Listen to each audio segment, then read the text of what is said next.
Hey, you guys. Okay. So, oh my gosh, I have Dr. Jennie Young with me today, and she's going to talk to you guys about hacking the dating algorithm and pretty much how you can date with intention using dating apps. And I'm really excited. You're every woman's dream right now. So, okay, are some guys in the Do the Thing community? Is this just for women? Are the guys are listening? Will this just be tips for them so they know what not to do? Or tell us about that first. Yeah, I actually think it's really useful for men to be part of these kind of events. The Facebook group is open to women and non-binary folk. My Instagram is obviously open to everyone. And I have had a lot of men ask me recently if I would do a burned haystack for men. And I maybe at some point, I don't know. But I do think it's beneficial to have men in these conversations. For the Facebook group, we kind of wanted to maintain that as a very safe space for women and non-binary folks.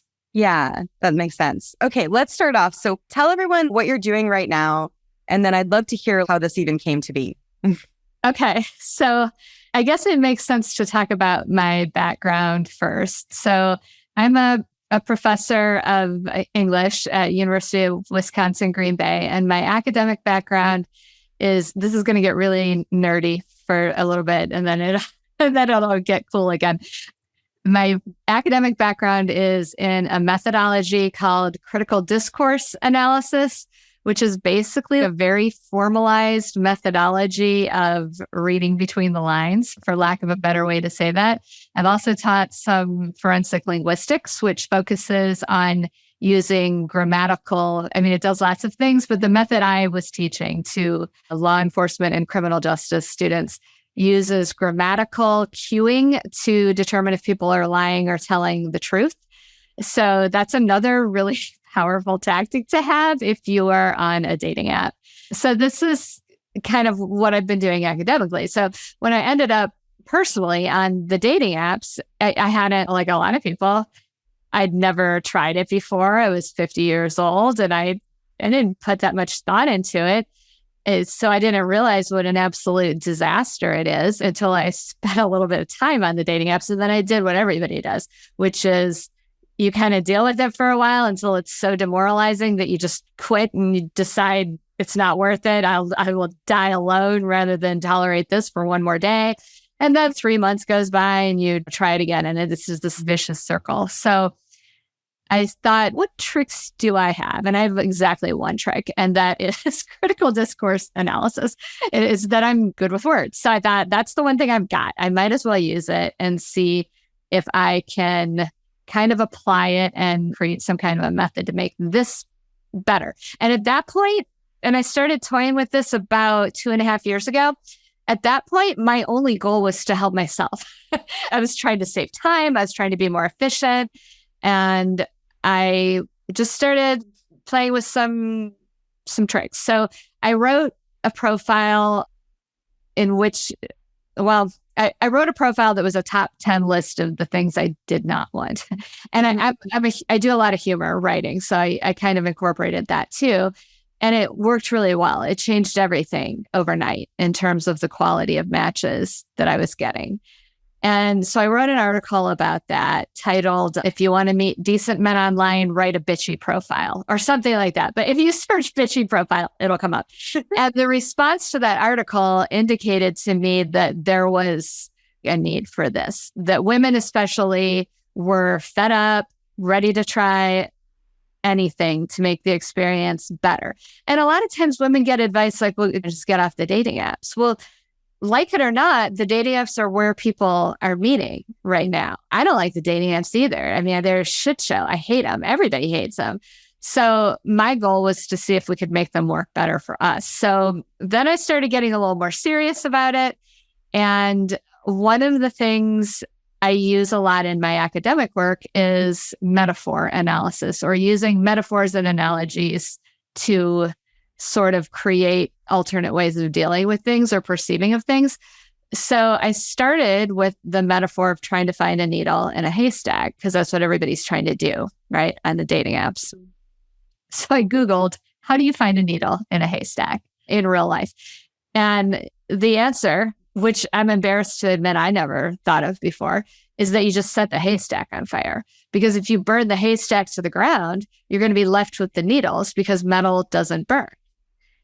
And I realized that's what I had already been doing. I just didn't have that framework for it because what I'd already figured out at that point, so pretty early in the game of using dating apps, is that all the advice given to women, or 98% of it, falls into two categories.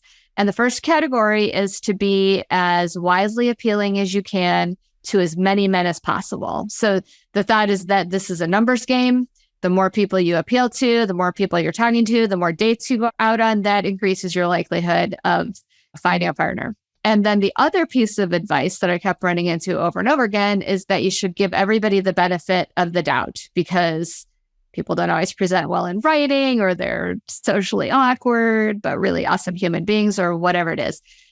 I think you should do the exact opposite of those two things. I think you should be exactly who you are, with no reservations, no apologies, and appeal to a really small percentage of the population. And I think you should give almost nobody the benefit of the doubt. I think all of that is a waste of time. It sounds generous, and in other aspects of our life, we might want to do that. But the dating apps are actually rigged against users. People who own dating apps don't want you to find your soulmate, because then you're not on the dating apps anymore. The intention behind the dating apps is lots of people talking all the time. They don't really care so much about people ending up together. And that my primary goal was looking for a long-term monogamous partnership. And I realized that was what a lot of women wanted. And the apps were not working well on their own to achieve that end. So I've been talking a lot, and I'll pause there. But that was the origin of Burned Haystack. Yeah. Well, I mean, the first thing that just comes to mind is I love how you took something that was a skill of yours and totally not related to this at all, and you were able to connect the dots together and use it in this way. That's something I really love to help people do, because I think sometimes when you're doing something new, in this case, it was dating, you could not be maybe not as confident doing it. But when you're able to realize, wait, I have this amazing skill from my background, and pull it in, then you're able to increase your confidence. And then obviously all this other stuff sort of blew up from it, which is great. Yeah. And it also, I think, helped me to put it in academic terms so that it didn't feel as personal and emotional. Once I became intellectually captivated by the challenge, it was much easier to separate myself from the kind of emotional trappings of the dating. I love that. That would be under mindset, right? Because and I like to talk about that too. Also the experimental side of it too. Right. And I think everybody can do that. You don't need to have an academic background to do that. Yeah. So I did a poll in the community yesterday, actually, 267 votes. 90 people are on the dating apps and hate them, and only 9 like them. And then the others were mixed between haven't used them, don't know, and all that stuff. But that was interesting. So we need help. So this group, pretty much, I think I mentioned to you, we do more dating in the wild, where I do encourage people to the dating app during the challenge, at least. Which I love that somebody's out there doing that. Go to a coffee store, join a club, go play pickleball, do what you love and meet people. But I'm starting to realize, and I haven't completely honed in on my thought on this yet, so I need more time to process. And I thought talking to you would really help. I'm realizing that I talked to a matchmaker the other day, and she was like, why not just open up, just like when you make money, have all these different revenue streams, right? And so it's the same thing when you're dating. Why not just, as long as you have a good attitude about it, you're intentional about it, why not? And so I wanted to keep an open mind, and I love the work that you're doing by being able to empower people to take control of their dating. So I'd love to just have some insight into how it works, and even the study that you did with the women, just all the things that you've been basically working on. Yeah. So I had some rules for myself that I was using, and I realized I could make those specific and explicit enough that anybody could follow them and that they'd be easy to understand. So I boiled the method down to 3 rules for setting up a profile and 10 rules for managing a profile. And it's a strict method. It takes self-discipline, but it's not hard. It's not complicated, but it's difficult, right? From a emotional self-discipline standpoint. But the payoff is once you train yourself to do it, the apps will fall to the side or into the background of your life. That's the whole point of the method is to sort of diffuse the addictive and demoralizing and gaslighting effects of the apps that are killing everybody's quality of life, and just let them do their thing. Let them be the tool that they are, but don't let them be more than that.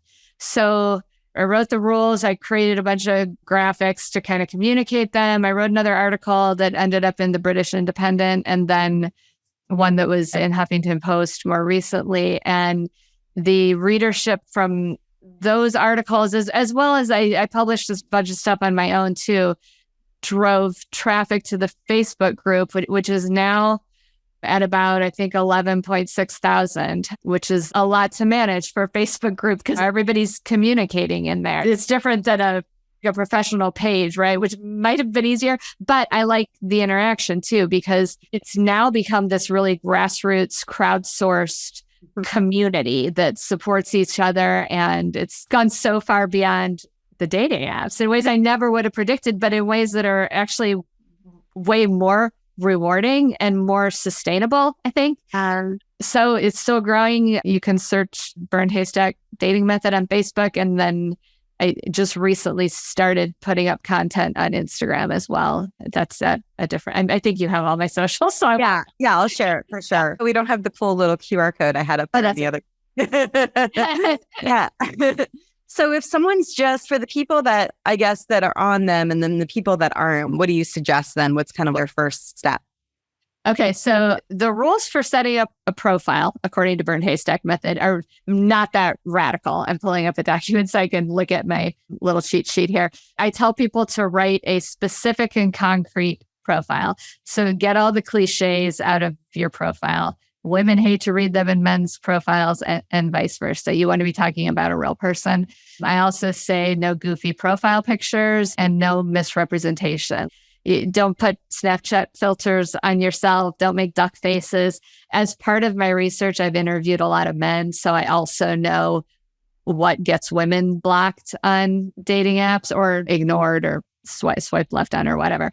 And it's usually, it comes down to overly filtered pictures, fake looking images, stuff like that.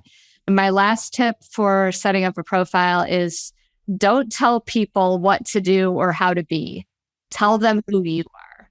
I don't think anybody wants to be told how to behave or how to present themselves or what they should like from a stranger, regardless of gender.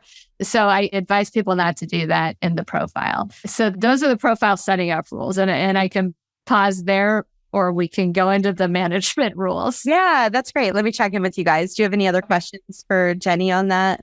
Christine said, I have used Zeus. I met one guy that I realized in the end was totally not what I wanted. Another showed an interest in me. He has come into work a few times. I think we know we are who we say we are. I'm debating going back to read his post where he was interested in me. I haven't wanted to spend the money though. Oh, like inside of Zeus to go back in there. Yeah. And then Dinah saying, no one with shirtless pictures. Yeah, that's a non-starter for me as well. Yeah. That and the 55-year-old men who want to have kids someday. And then, then other people are saying, scammers. And how do you catfish out the catfisher? I actually just put a post on both Facebook and Instagram about how to spot a scammer with both images and linguistic clues. And then Linda said, is it better to be on a free app or a paid site? I think it's better to be on a paid site. I think if you're looking for someone who's stable and committed to dating, you kind of want them to be paying for a site. Yeah. Okay. We spend a lot more on things that last for a much shorter period of time. And Terry asked, can you explain linguistic clues? So when I say linguistic clues, I'm talking about word combinations that what critical discourse analysis does is tell you what people are revealing without intending to be revealing that. So I'm going to use a really simple one that I think we're all wise to this. But when a man says he wants to meet a woman who's fit, that actually usually means thin. If he says he wants to meet a woman who's generous and accepts him exactly how he is and doesn't take herself too seriously, what that actually means is I don't really want to be bothered with sticky human emotion, but I do want you to put up with me because I'm going to be a pain in the ass, but I want you to be really simple and happy all the time. So we do a lot of analysis like that. And these things are so coded and have become such cliches that they're not even that challenging anymore. So in the group, we get into more, if somebody has a specific example, they'll post that and we kind of hash it out. So you're able to help them through what they're coming across. So then there's basically this, like, you're going to make this code book.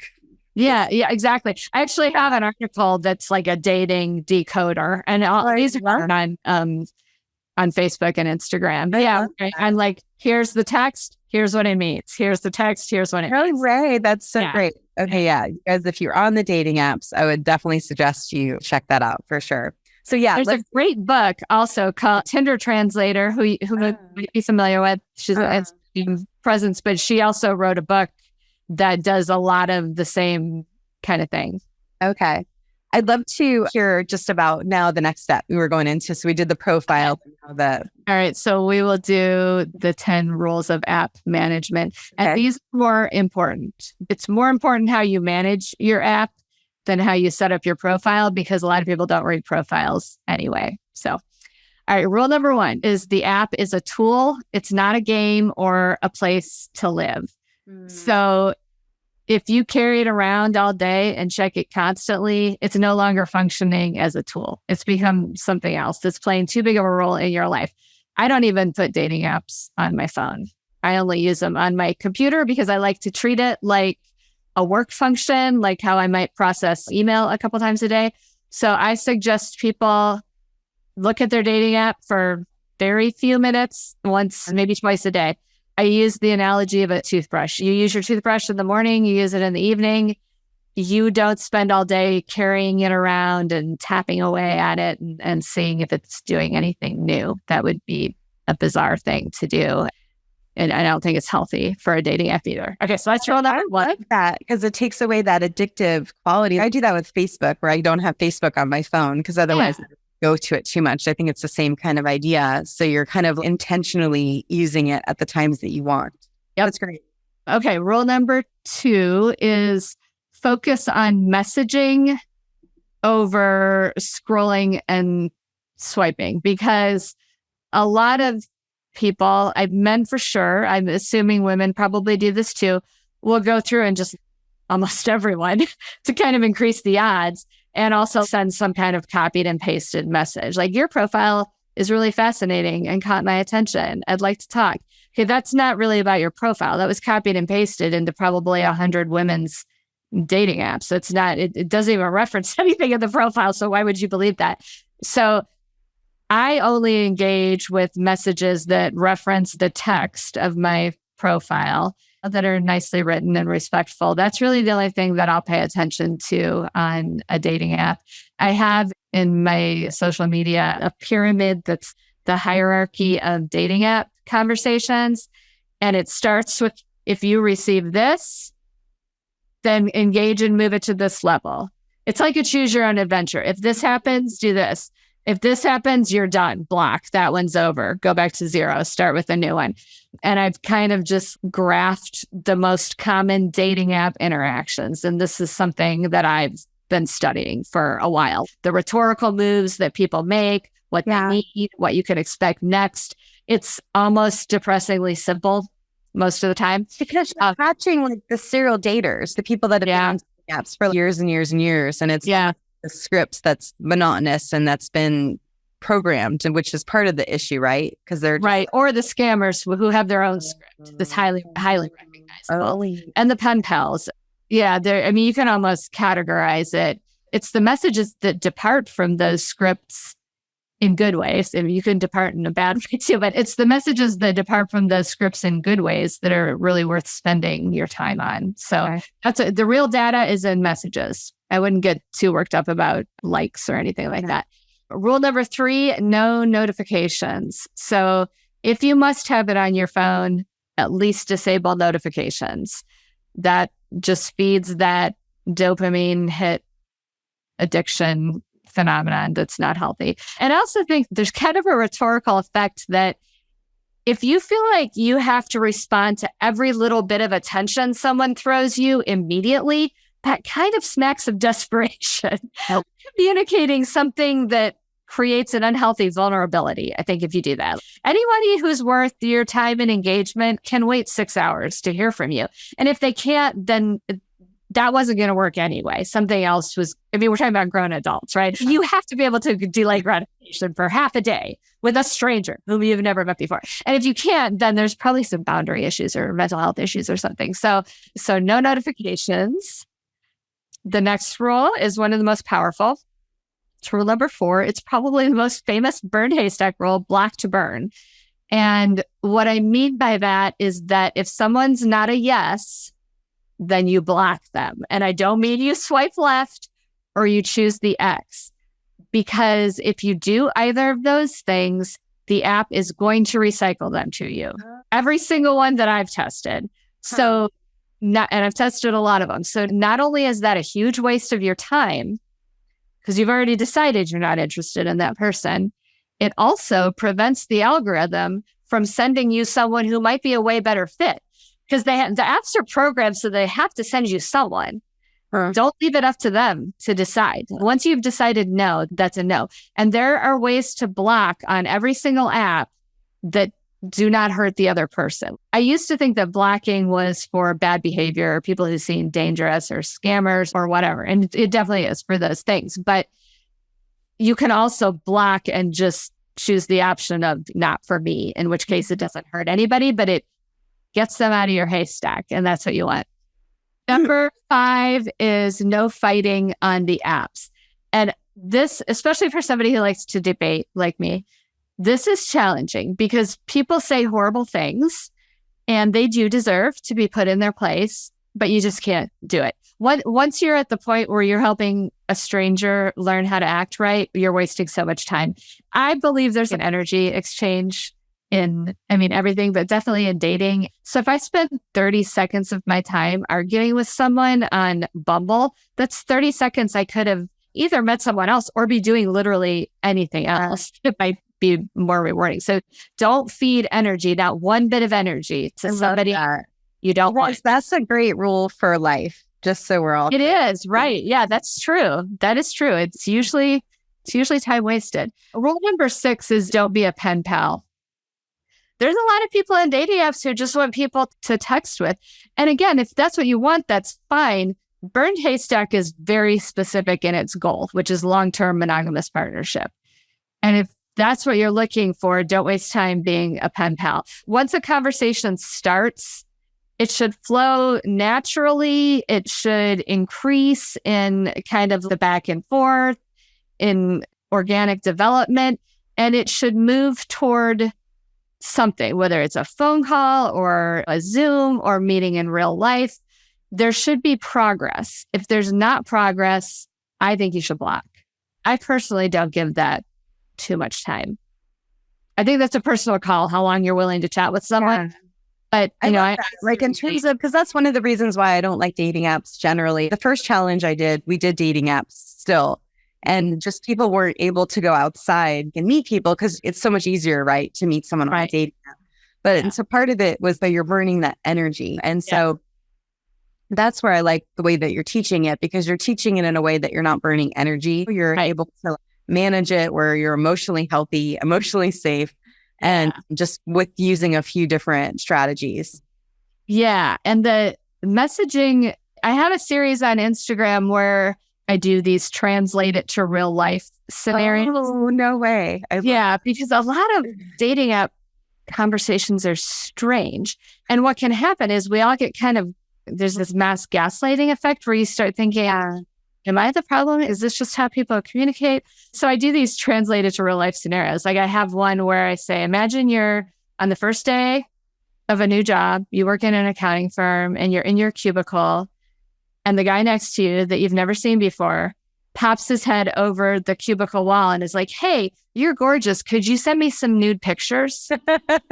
There's no world in which you would think that was okay, but you would contact HR.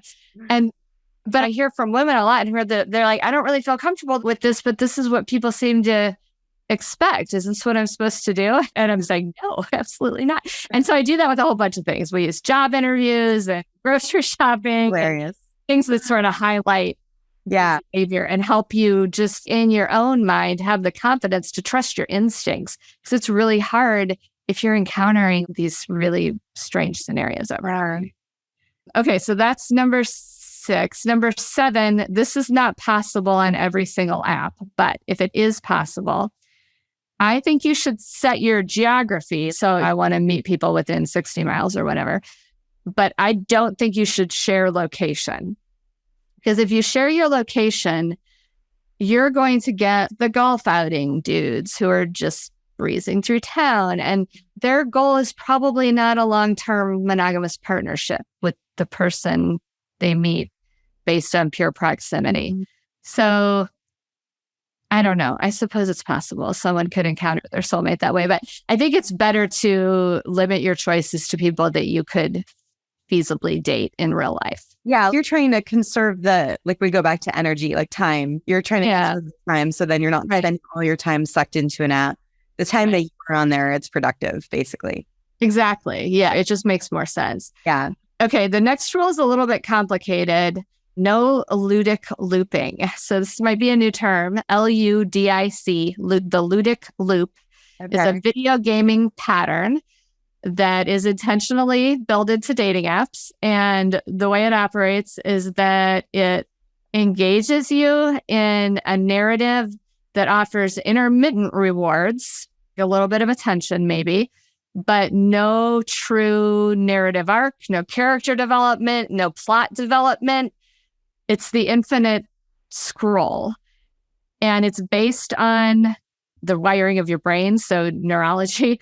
If you feel yourself getting sucked into this, it's not because there's something wrong with you. It's because you have a human brain and the apps are intentionally gamified to keep you on them, to keep you scrolling and swiping. So the good news about that is once you understand it, and once you understand how it works, you can cut it off. And it's like any other addiction. You can decide to stop, right? With whatever form of support you might need to do that. I need to take some extra measures. But I think that's really dating app then. That's like certain dating apps have that. Is that what that means? Tinder is the one most famous for intentionally building it in, but they all do it by nature of the dating app itself. So what they know from a lot of medical studies is that people who are in love will experience a dopamine spike. Brain hormone and serotonin also, I believe, but especially dopamine.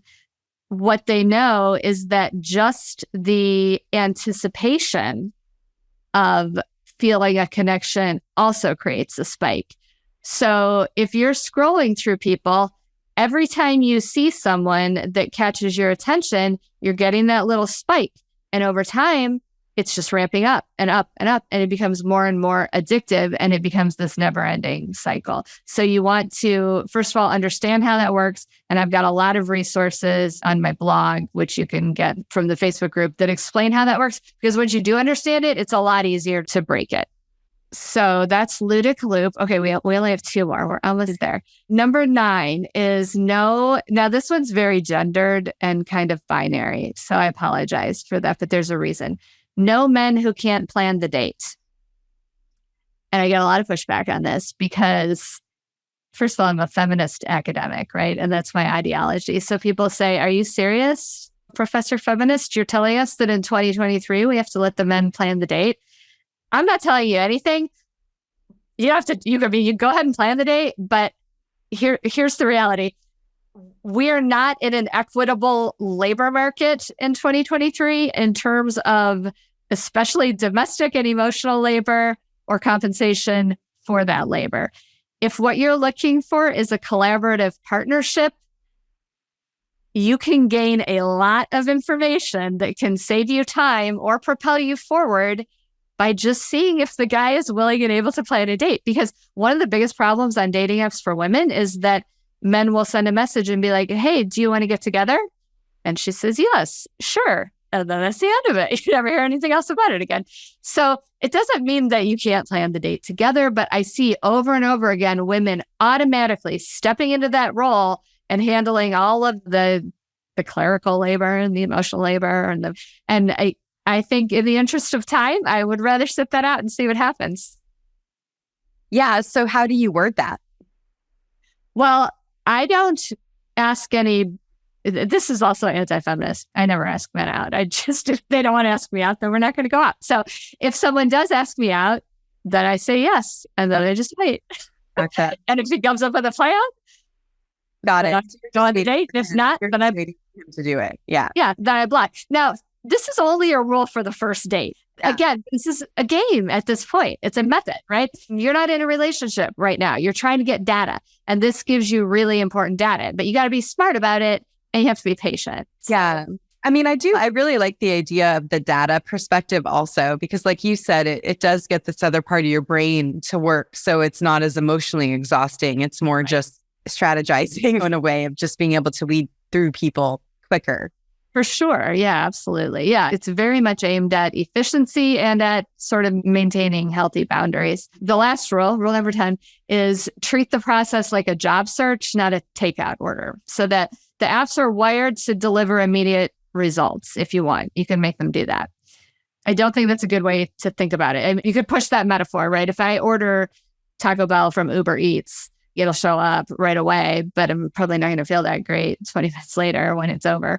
So I think if you're using a dating app to try to meet a long-term partner, you have to think of it more as a long-term project where you're going to take some time with your profile. You're going to set it up. You're going to put it out there. You're going to attend to it in a methodical way, just like you would if you were sending out resumes. You're going to check in a reasonable amount, but you're also going to go about your life and accept that it might take 6 months. It might take a year. It might take a year and a half. But if it's something that's going to potentially affect you for the rest of your career or the rest of your life, it's worth playing the long game for. And the apps are not set up to make you think about it that way, but I think it's a better way to think about it.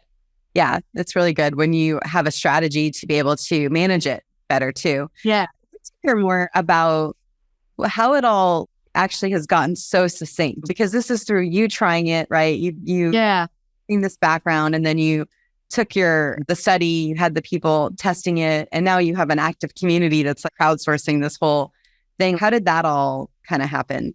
Well, I mean, I'm a teacher, so my whole job is to take complex information and translate it for an audience that hasn't yet stepped into that particular arena yet. And I teach all undergrads. So we're talking about young people. I'm actually teaching a rhetoric of dating and intimacy class right now, in which we use all these methods: critical discourse analysis, primary metaphor analysis. So I've had a lot of practice. And thank you for saying succinct too. That's like music to. If somebody tells me I'm succinct, it's like the highest. So I have spent a lot of time and energy trying to make it succinct. And it's something I've had a lot of practice at because of my career. And then there's been a lot of time sunk into this method. I mean, I try to make it so that it's easily presentable and digestible. But as you probably know, the amount of hours that go into that on the other end is... Yeah. I know. It's amazing what people see, and then the work is, totally. I totally get it. What are the results people are seeing by using the method? So first of all, it's still pretty new, right? I mean, it's really just still ramping up. Every day I'm getting messages that say, I think I have one I want to quote because I thought this was so beautiful the way this woman said this. She had burned her haystack down to nothing. There was no matches. And then you get the message that says you need to expand your filters. And she said, when the apps tell you to expand your filters, don't do it. Sit back and expand your patience. And she said that's what she did. And within 2 days, it set her a new match. And now they are a thing. They're together. Oh my gosh. Yeah, there are a number of couples that have emerged. And again, I hesitate to, it's been a relatively short period of time, so I don't feel like I can claim this is it. We've cracked it. But I'm getting several messages every day from women telling me that, number one, the quality of people they're meeting is better, and that they're getting more discerning. They're having more faith in their own instincts. And the men that they're spending time on are actually worth dating. Now, it may or may not be the match, but the other thing I'm hearing a lot of feedback about is totally, well, it's not separate, but I've gotten many messages that sound almost exactly like this. I haven't even met anybody yet, but I don't care because I'm so much happier. I'm so much more at peace. I'm not second guessing myself all the time. I don't feel anxious and whipped up into this cycle. And that to me is almost more rewarding because we have complete control over that, right? I mean, the one thing no method can do is change the pool of people in any given geographic region. It's frequently not great, especially if you're over a certain age, but it can help us root out the ones who are dateable. Totally. Yeah. And I kind of was thinking along those lines too, is you've taken out the demoralizing part of the dating, made it more intentional, pretty much. Well, I think there's also something to the fact if there's 11,000 other people going through what you're going through and you can talk to them about it whenever you want, that's super supportive. It's a really kind community. And if anybody's not kind, then I get them out right away. No warnings, just gone. Because it's really important to me that we maintain the feminist principles of women supporting other women and creating this very equitable and kind community. I'd love to hear more about your community because I love the community aspect. I think that's part of the Do the Thing has a formula. It's I'm game, and the M in game is my people. And my people is the thing that is you surrounded with people that want the same thing as you and that are supporting and encouraging you. And I think it's really important to have that both mentally and then also to help you do the thing. And so I'd love to just hear how your community has evolved, because I feel like we're so starved for that connection. And when you're able to create a space for people to be there for each other, it's so powerful. Yeah, it's really, the group has really grown and changed recently. When I first started it, it was mostly other women writers because I had posted some articles in a couple of writers groups I'm in Facebook. So that was kind of who built the original community. And that it was a great community from the beginning, but there wasn't a whole lot of diversity at the beginning in terms of profession, age, all the identity markers. There just weren't enough people for one thing. Where we're at now, I mean, it's across the world. I'm getting a lot more international members now. Got a really nice note from a trans woman who just joined today. And she said, I've not been able to find a community like this that welcomes trans women. And we're getting increasingly diverse, definitely racially and ethnically, and in terms of sexual identity and orientation. So I'm really excited to see all that happening because I mean, number one, that's a reflection of the world that we live in, and I think the world that we should want to live in. But there's also tons of research that the more diverse of group you have working on any thorny problem, the better result you're likely to have, right? Because you just have a multiplicity of perspectives that can fill in the gaps for each other, things that not everyone has experienced. So it's growing and changing that way. I think age, it was very homogenous age-wise at the beginning. It was almost exclusively women over 40. I think it's all over the place now. I know because some of my students are in there. I have 19 and 20-year-olds. I know we have a lot of women in their 70s. It's kind of everybody now. That's great. And then a few people have asked for dating app suggestions. Do you have certain apps that you like to recommend? First of all, I think this is regional. I think there's an age category. Younger people tend to be on Tinder more. I hesitate to say good or bad things about any of the apps because, for one thing, all the apps are is a place for people to go to, right? So I wouldn't want to say don't use this app, because what if that's the app that somebody's person is on? Here is my best piece of advice, though. On any app, you're going to get the most engagement right after you join it. So I only ever sign up for an app for 1 month, which is usually the minimum that you can sign up for any app. You might have to pay a few more dollars for that 1 month, but it's usually not that much more. And then that gives you a chance to see, do you like the platform? Do you find it user-friendly?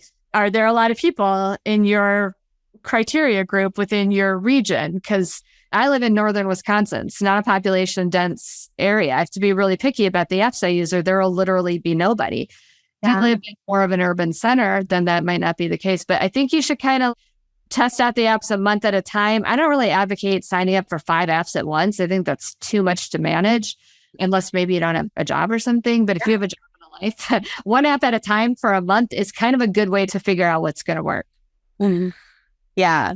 That's such good advice. Oh my gosh. Well, thank you so much for doing this. I love hearing how you were able to figure out a way to make it intentional, because that's the part that I really don't like, is that addictive side of it. Yeah. You guys know we're still doing the Dating Dare Challenge, no apps. This one's only 5 days. So for anyone that is on an app, we will be pausing them. But I do at least want to have us keep an open mind, because for some of you, I know it's hard. You're working full time.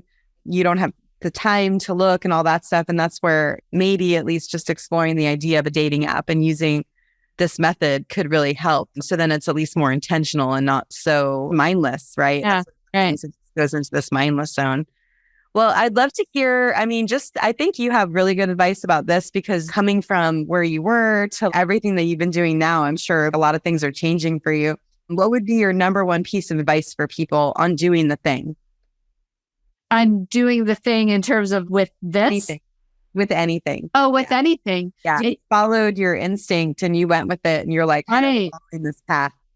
Yeah. So, okay. I think I have so many things popping into my head. Number one, just do it. If you give yourself too much time to think rather than act, somebody else is going to do it or you're not going to do it. So commit to something fully and do it. I also just read this amazing book called The Artist's Way, which it's a pretty famous book. It's been around for a long time. But I think for anybody who wants to start something new or shift the way they're being in the world, I started using that book right when I started this project, and it doesn't really feel coincidental anymore.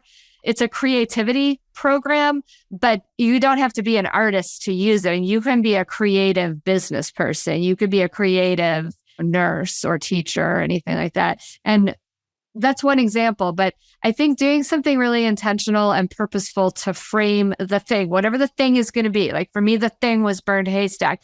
But whatever it's going to be, I think you have to just dive in, but then also keep diving in. It's not that hard to dive in, but continuing to dive in day after day after day can be challenging. So you have to find some kind of method or framework to keep yourself going. What was yours? How did you keep yourself going? I did that program in The Artist's Way.